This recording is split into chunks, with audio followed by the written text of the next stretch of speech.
Ikaw. Thôi học chứ hả? Take away. Bây giờ Tong cafe.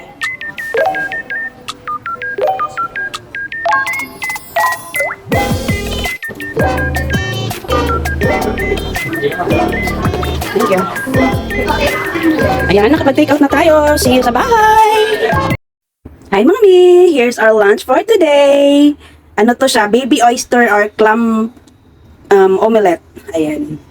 Oyster omelette pala over rice. Tapos, lalagyan natin siya ng fish sauce. Ayan. Yan yung magdadagdag ng lasa para sa kanya. At, andito yung dalawa. Sana all sweet. Hi, everyone! Ito na naman tayo magbabalik sa ating lunch for today with Lola. Hi! Good afternoon. Ayla, very good. Ayan. Na-miss niyo ba si Lola? For sure ako hindi niyo ako na-miss kasi lagi tayo nagkikita.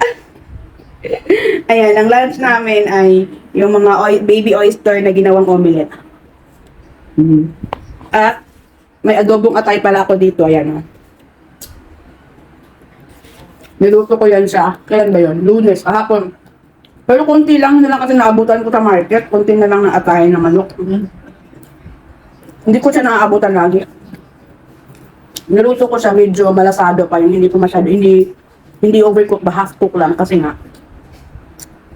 Gamot yan para sa mga puyat.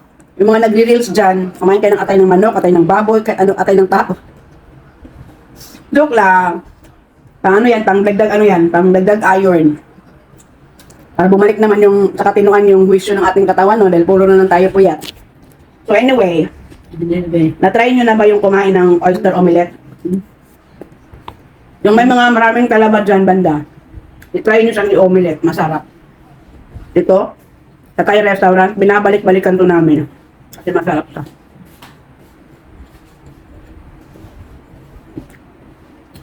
Walang pasok si Lola ngayon dahil Martes.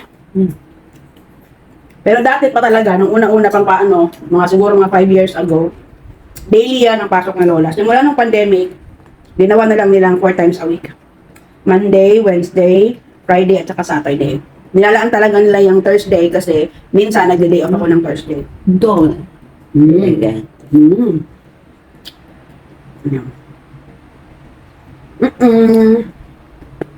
May nakain pa akong shell. So, ayan. Kaya kahit kumain din kayo, at kain muna kami ni Lola. Say bye-bye lang. Bye-bye. Good? Goodbye. Ba? Dito. Dito. Goodbye. Goodbye. Ayaw magbabay. Bye everyone. Ingat kayo palagi at ang alam ko may bagyo na naman dun sa Pilipinas.